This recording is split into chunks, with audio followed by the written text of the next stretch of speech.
Il est des gens qui, lorsqu'ils prennent la parole, me font dresser l'oreille, car je sais par avance qu'il y aura dans leur dire du grain à moudre.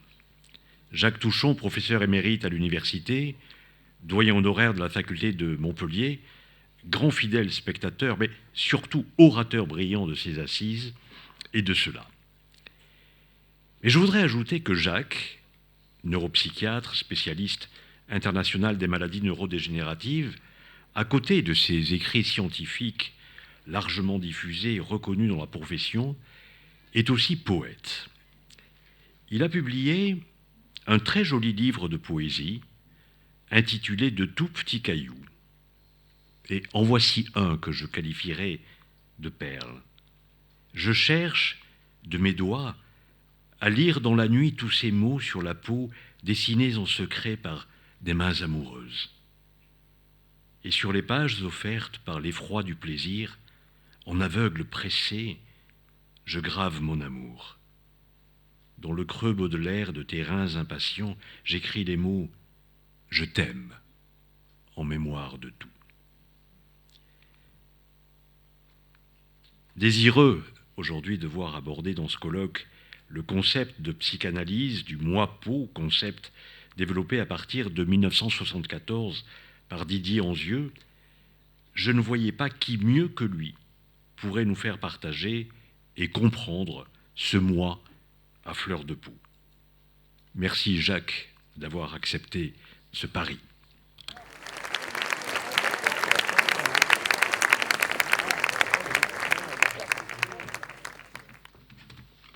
Alors c'est difficile quand même de prendre la parole après ces propos tellement élogieux. Alors Jacques m'a demandé de parler du moi-peau. C'est un livre fondamental, complexe, dérangeant. J'ai voulu adoucir mon propos et porter un double regard sur la peau, le regard d'un neurologue, le regard d'un psychiatre. Effectivement, je suis un bâtard. Pour les neurologues, je suis un psychiatre. Pour les psychiatres, je suis un neurologue. Mais cette bâtardise me convient bien. Alors, la peau est comme la sœur du cerveau. Et par elle se constitue le moi. Première partie de la phrase, c'est le neurologue. Deuxième partie, c'est le psychiatre. Alors évidemment, quand on parle tardivement dans un colloque, on répète.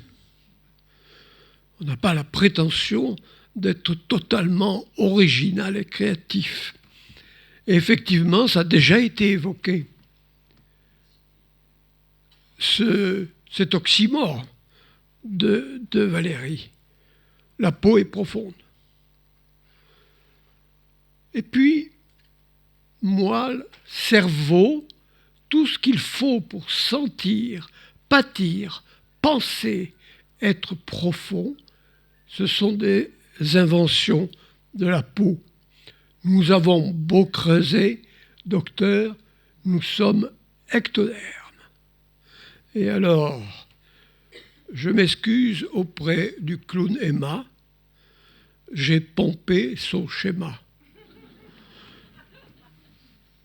L'ectoderme, c'est ça qui rend merveilleux. C'est que la peau et le système nerveux ont la même origine. La même origine. L'ectoderme. Et alors, on peut penser que cette origine unique est à l'origine de cette fraternité physiologique qui existe entre la peau et le cerveau. Fraternité que je vais essayer d'éclairer par quelques points. Ce qui est encore plus étonnant, et les dermatologues ici présents, comme les neurologues s'il y en a, nous avons une pathologie commune, parce que les mêmes lésions vont impacter la peau et le cerveau. C'est la maladie de Recklinghausen. Ce sont des tumeurs qui se développent sur la peau et sur le cerveau. Donc une fraternité qui va jusqu'au pathologique. La peau va aider à vaincre la douleur, à lutter contre le trop chaud, le trop froid. Le trop chaud parce qu'elle va vasodilater, transpirer, et le trop froid, elle va vasoconstricter. Mais ce qui me paraît intéressant, c'est ceci. Regardez bien. On a tous fait ça. On se cogne, on a mal et on frotte. Mais ça, c'est la complicité extraordinaire entre la peau et le cerveau. Pourquoi je fais ça? Parce qu'il y a, au niveau de la moelle, ce qu'on appelle le gate control. Une grille qui contrôle, qui bloque. En faisant ça sur ma main, qui est très douloureuse, je ne vais pas aggraver la douleur, je vais envoyer toute une série d'influx qui vont submerger la grille contrôle et empêcher que les sensations douloureuses gagnent le cerveau. Voilà un exemple de fraternité incroyable. La peau est la sœur du cerveau. Mais elle élabore avec lui une géographie érotique du corps. Et on voit très bien là ce paradoxe de ce sens du toucher qui est réflexif. On touche et on est touché en même temps. Et effectivement, c'était évoqué par le poème que Jacques a présenté. Et alors, je ne voulais pas dire que c'était moi qui l'avais écrit, mais voilà. Qui donc, de ses doigts, un jour a tracé au creux de l'épaule cette source de joie? Jusqu'à la fin des nuits, je chercherai sur ta peau d'autres effleurements de plaisir à venir. Je lirai en aveugle de mes mains impatientes cette géographie cachée pour créer de mes doigts un de ces points de joie. Jusqu'à la fin de nuit, j'effleurerai ta peau pour trouver les secrets oubliés par les hommes.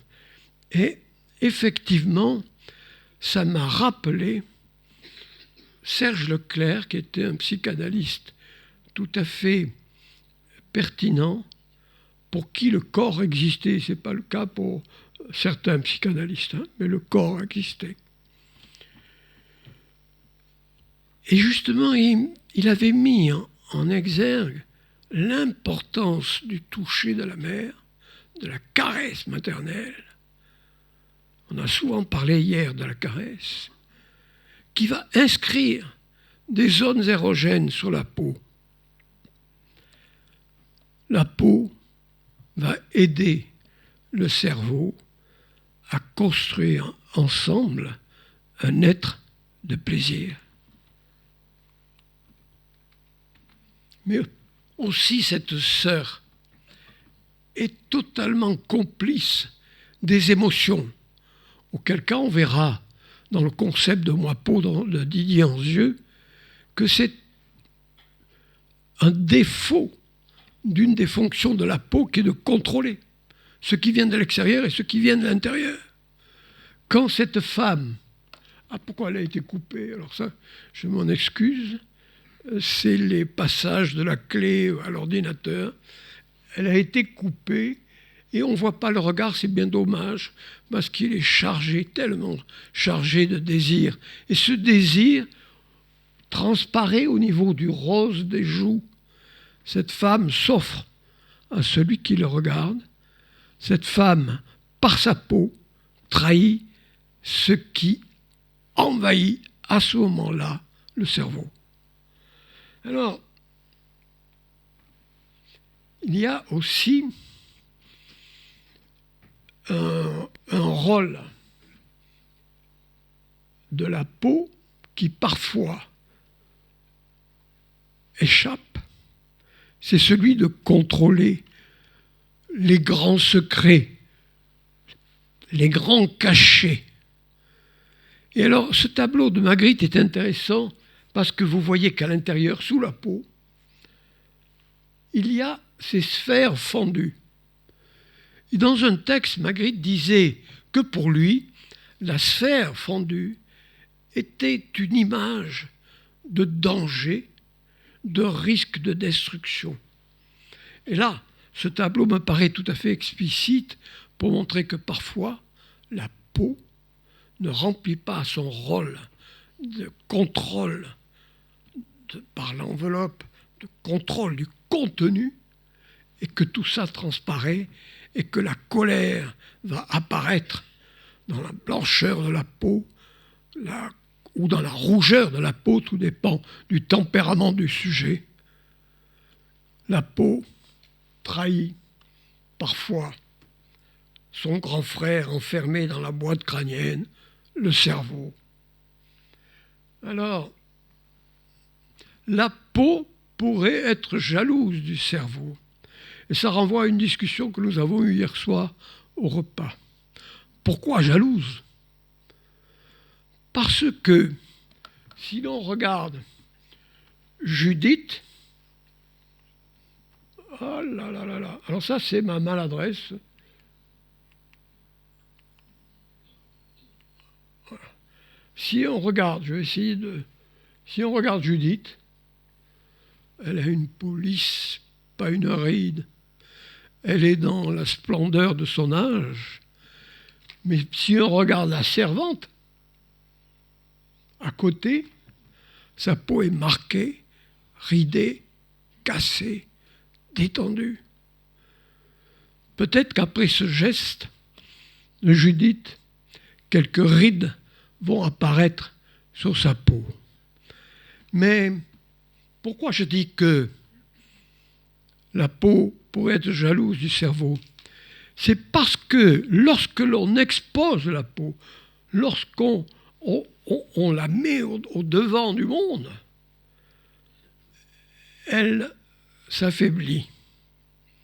Par contre, du fait de ce miracle de la plasticité neuronale, lorsque on met notre cerveau au devant du monde, qu'on le confronte au monde, qu'on le confronte au surprenant, qu'on le confronte à l'inconnu, qu'on le confronte à l'autre, ce cerveau va fabriquer de multiples arborisations dendritiques de connexions entre les neurones qui vont produire une réserve cérébrale qui fait que le cerveau peut, si on le stimule, être plus résistant que la peau et porter moins les marques de cette marche inexorable de degré en degré, disait Montaigne, du vieillissement.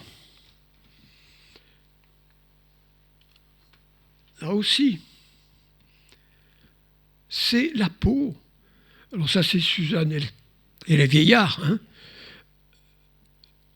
La peau est le dernier rempart proxémique qui protège l'intime à la fin. C'est la dernière frontière qui, lorsqu'elle est transgressée, signifie le viol. Cette peau est protectrice. Et c'est pour ça que, lorsqu'on est soignant,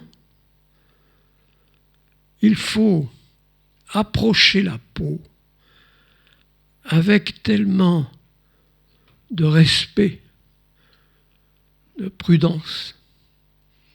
Il faut l'apprivoiser. Et une prise de sang un pansement ne se fait pas brutalement. Ça se fait progressivement en ayant apprivoisé d'abord la peau.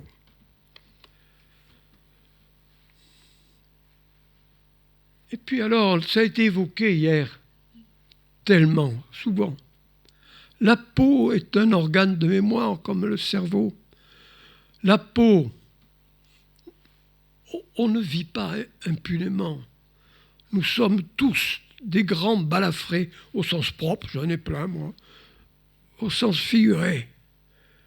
Et la peau va être un marqueur des épisodes importants de notre vie, c'était dit par notre artiste tatoueur. Mais la peau, en vieillissant, va montrer, on pourrait dire, toute la richesse de notre vie. Bien sûr, c'était... Ensuite, le nom du chanteur m'échappe là, mais il disait à partir d'un certain âge, on ne peut plus compter sur l'élasticité de ces tissus. C'est Sardou. Non, pas Sardou. Enfin, peu importe. L'idée, c'est qu'à partir d'un certain âge, on ne peut plus compter sur l'élasticité des tissus. Et qu'on va porter la marque de ces années, de ces difficultés. Et là, j'ai découvert tout récemment François Schenck. Je n'ai pas découvert François Schenck tout récemment, mais j'ai retrouvé cette citation qui est absolument remarquable. À partir de la naissance, chaque visage est façonné par toute une vie de désirs refoulés, de tourments cachés, de mensonges entretenus, de plaisirs trop vite survenus, d'extase trop vite évanouie. Chaque ride en porte la marque aussi sûrement que les anneaux d'un arbre. C'est tout cela que le visage révèle de la personne, à son insu, malgré l'effort surhumain qu'elle déploie quotidiennement pour le cacher. Et comme illustration, j'ai mis ce fameux tableau de Magritte sur la mémoire. On voit très bien que la mémoire n'est pas forcément toujours joyeuse, et on voit apparaître cette sphère fendue qui, pour Magritte, est le symbole d'un danger imminent. Alors, changeons de casquette. En 1974, au moment du grand impérialisme psychanalytique, où il était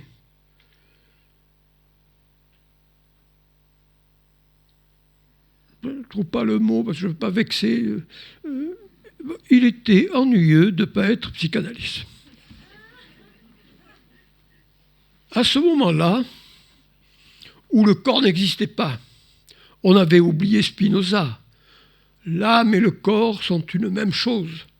On était dans Descartes, tout ça est séparé, et les psychanalystes avaient choisi leur camp, le corps n'existait pas. C'est à ce moment-là que Didier Anzieux a publié Le Moipeau. Courage. D'abord dans la Nouvelle Revue de Psychanalyse, et ensuite il a peaufiné. Et il n'a pas complexifié son propos, il a ouvert à beaucoup plus d'humilité. Et nous verrons comment. Et il a publié Le Moipeau. Et ça a été préparé par deux auteurs qui ont formé ma réflexion et mes orientations. Jean-Pierre Changeux avec L'homme neuronal,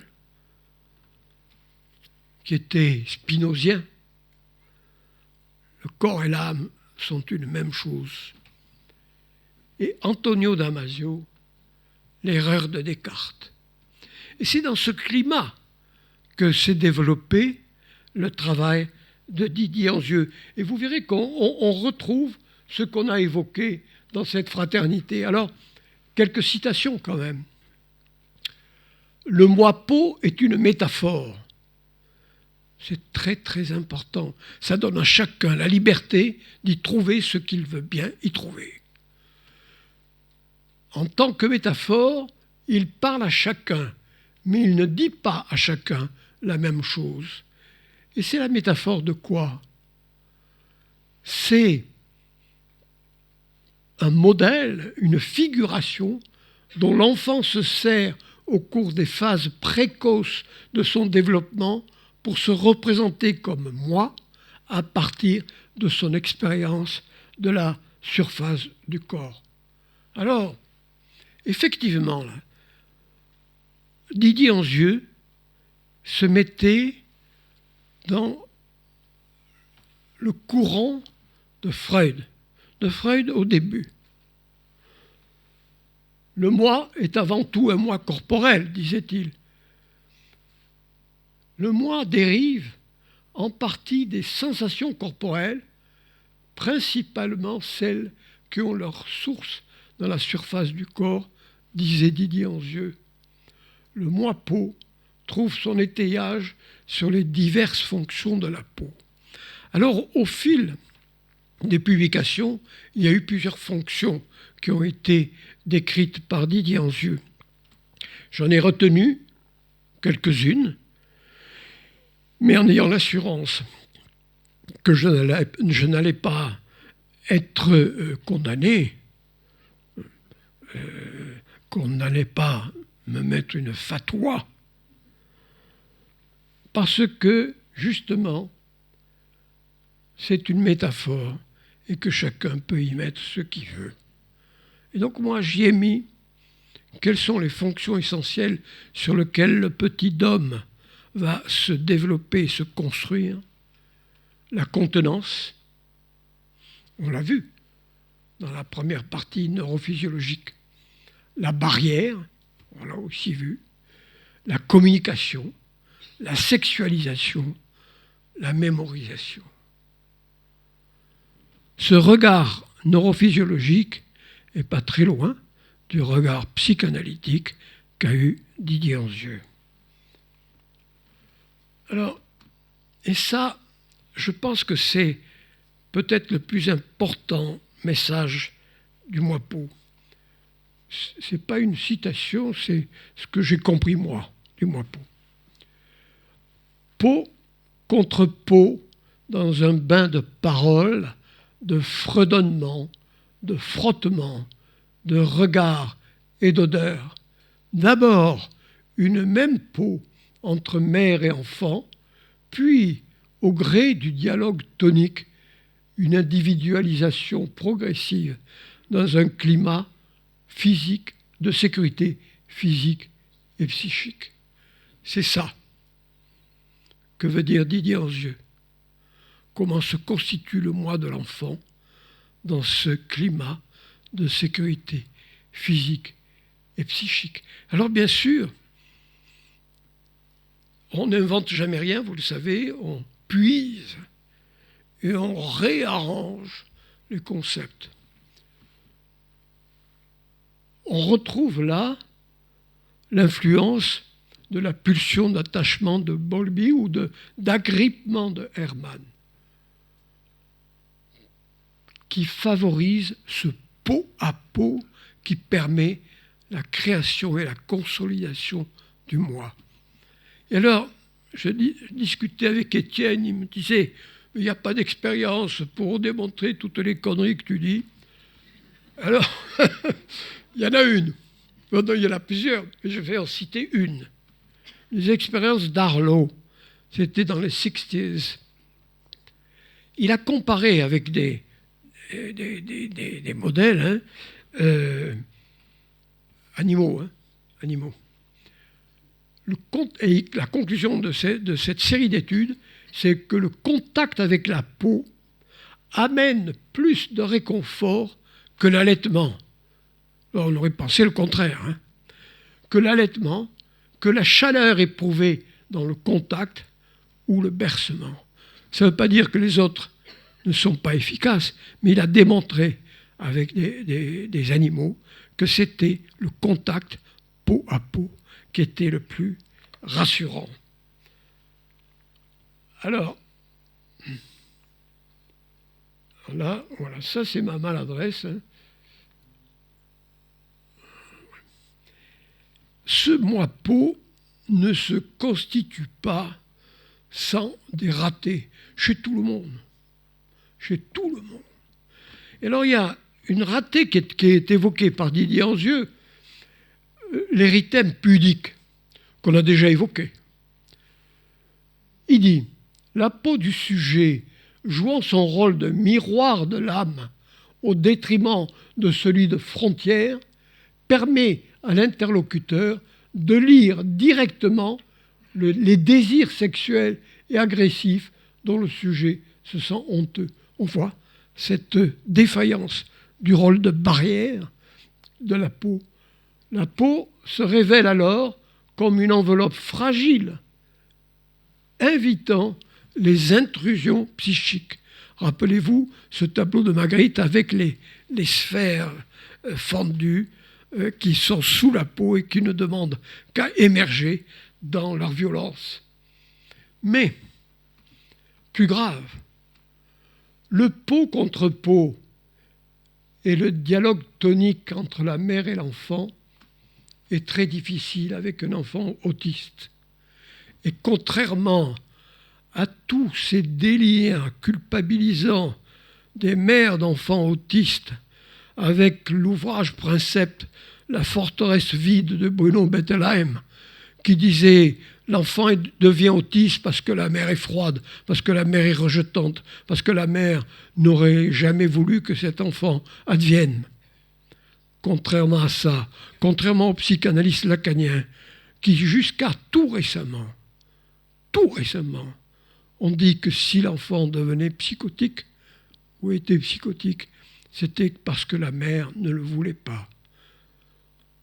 Bêtise que tout cela. Parce que Ajuria Guerra, qui était un pédopsychiatre genevois, avait justement développé ce concept de dialogue tonique. Il y a tout de suite entre l'enfant et la mère un dialogue soutenu par ce contact de peau à peau. Mais lorsqu'un enfant n'a pas les réactions habituelles, comment réagit la mère avec cet enfant qui ne se tient pas comme les autres, qui ne répond pas aux sollicitations comme les autres? Ce n'est pas la mère qui fait l'enfant psychotique, c'est l'enfant psychotique qui fait la mère d'enfant psychotique. Et ça, cette faille dans la construction du moi peau permet de dire que c'est difficile d'être mère avec un enfant qui ne réagit pas et qui ne répond pas aux questions et aux réponses de la mère. Les mutilations de la peau, on en a beaucoup parlé, et j'ai beaucoup aimé ce qui a été dit sur ces mutilations de la peau. Et un des messages de Didier Anzieux dans ce moi peau, c'est que ce sont simplement des tentatives dramatiques de maintenir les limites du corps et du moi. Alors bien sûr, dans ces ratés du moi peau, on peut évoquer des maladies de la peau avec quand même une distanciation de plus en plus importante par rapport au concept de maladie psychosomatique. La vérité de la maladie psychosomatique a été battue en brèche par l'ulcère de l'estomac.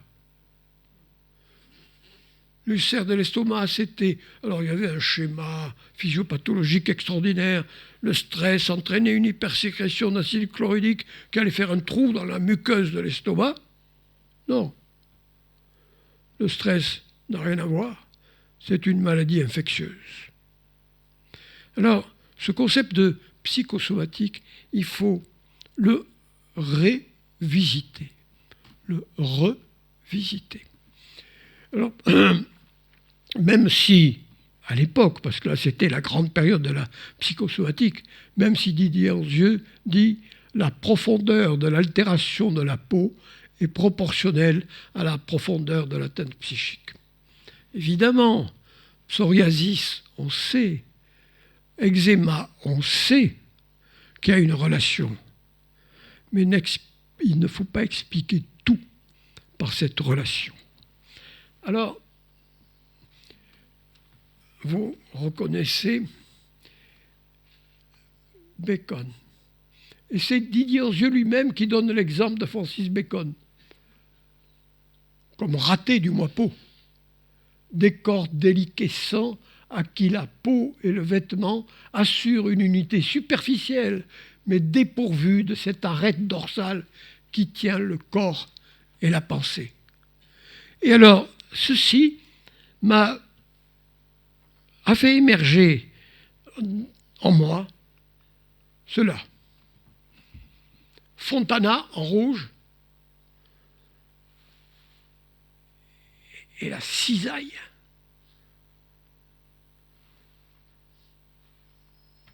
Je ne vais pas dire quoi que ce soit sur le moi de Fontana, mais quand même. Quinault au milieu, avec ses papiers froissés. Là aussi, on peut se demander, parce que la peinture est c'est Nietzsche qui disait il faut du chaos en soi pour accoucher d'une étoile qui danse. La peinture de qualité, forcément, elle est basée sur une vie éprouvante, sur des épreuves. Sinon, on ne fait pas de belles histoires avec le bonheur. Et à gauche, les arrachements